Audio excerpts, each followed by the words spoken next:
Assalamualaikum warahmatullahi wabarakatuh. Perkenalkan, saya Ratna Sari Putri Duelisa dengan NIM 2200522057.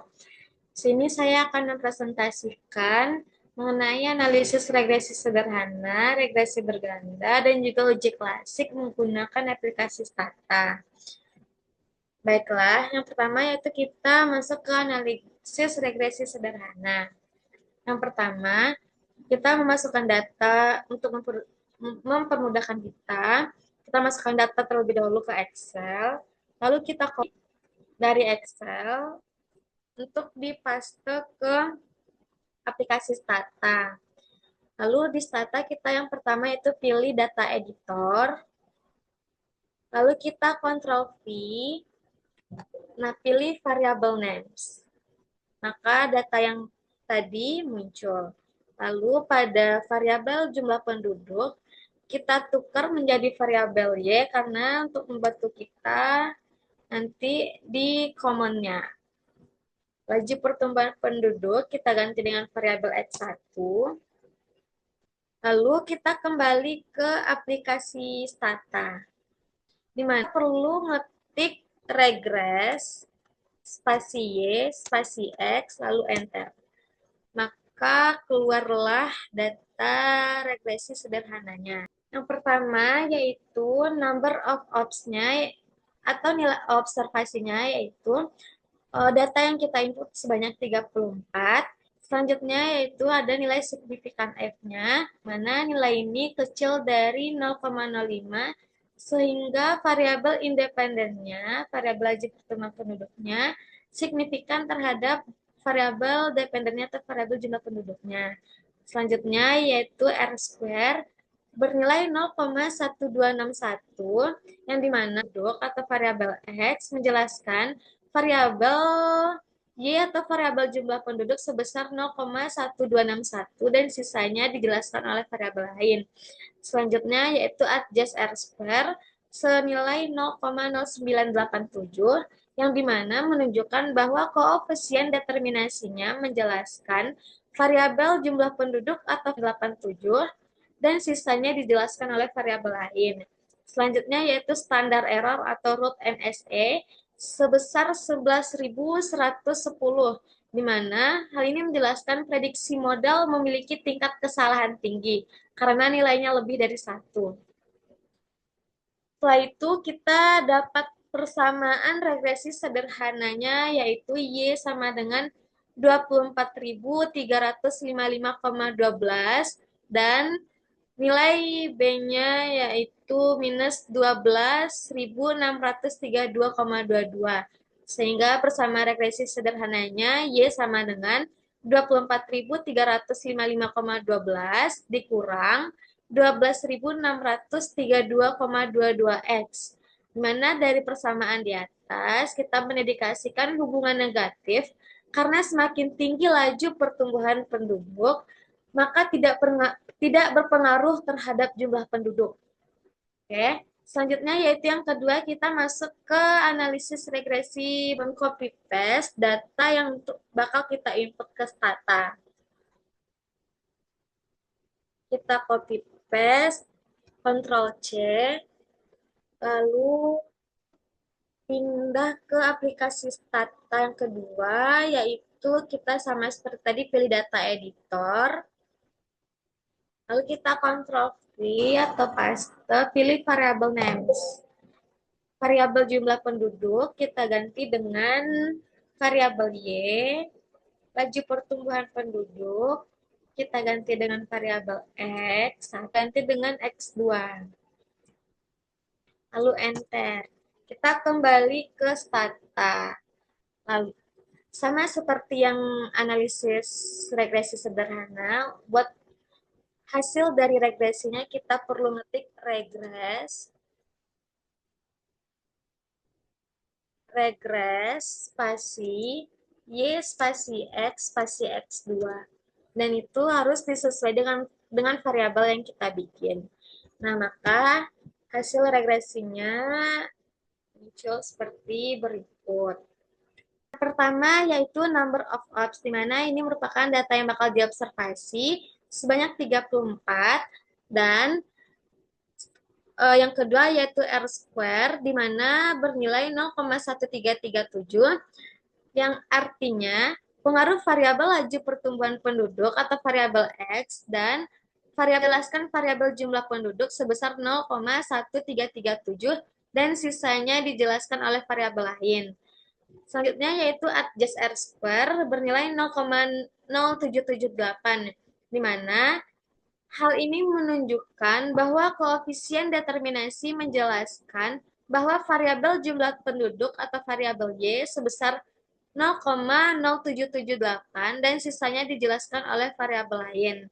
Selanjutnya yaitu nilai standar error sebesar 11.239. Hal ini menjelaskan bahwa prediksi modal memiliki tingkat kesalahan tinggi karena hasilnya lebih dari satu.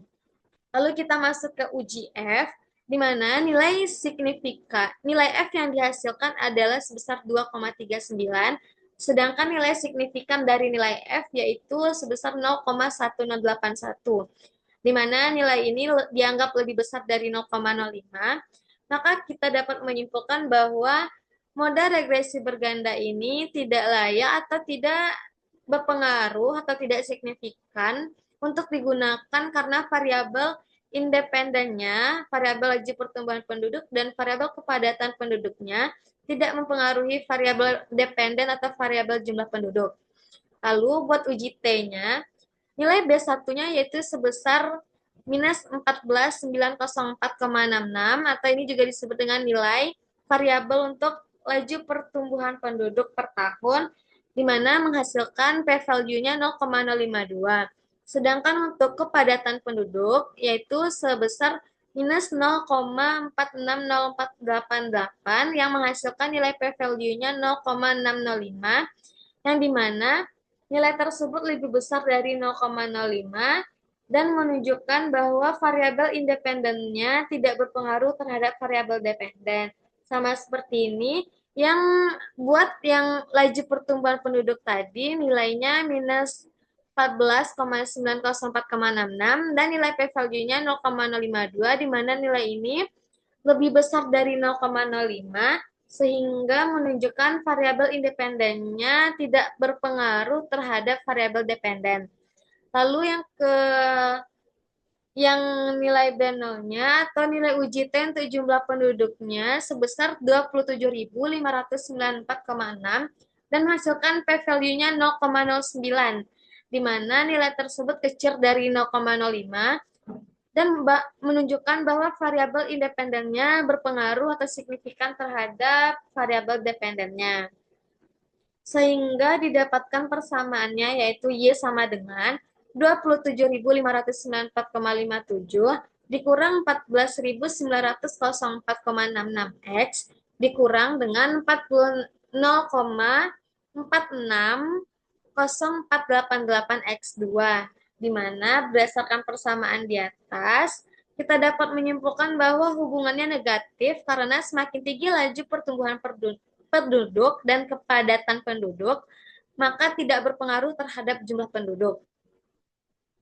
Lalu selanjutnya kita masuk ke uji asumsi klasik, di mana yang pertama yaitu uji normalitas. Kita bisa langsung mengetik pada common dengan mengetik SK test Y, lalu spasi X2.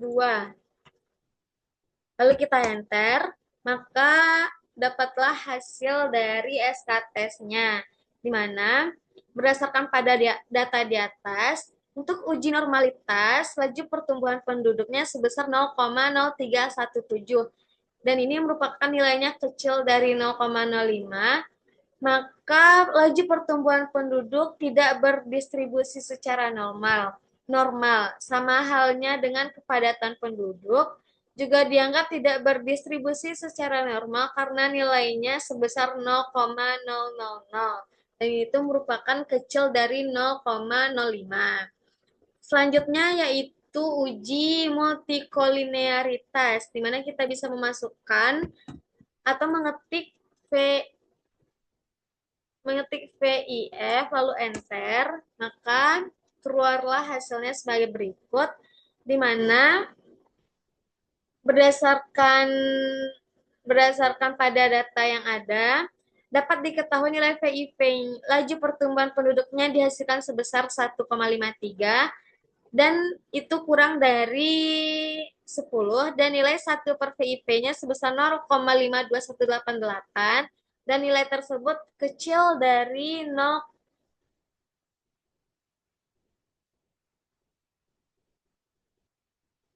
di mana pada data di atas dapat diketahui nilai PIP laju pertumbuhan penduduknya sebesar 1,53, di mana nilai tersebut kecil dari 10 dan nilai 1 per PIP-nya sebesar 0,652188, di mana nilai tersebut besar dari 0,10.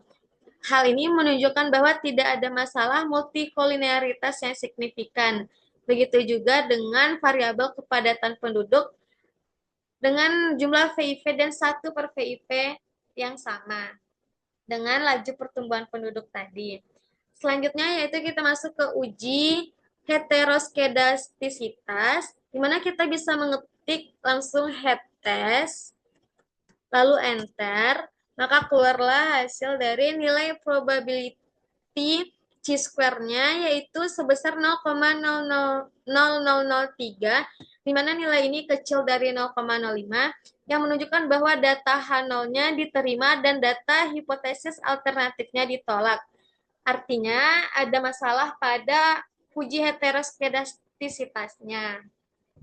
Oke, baiklah. Hanya itu yang dapat saya sampaikan. Terima kasih. Assalamualaikum warahmatullahi wabarakatuh.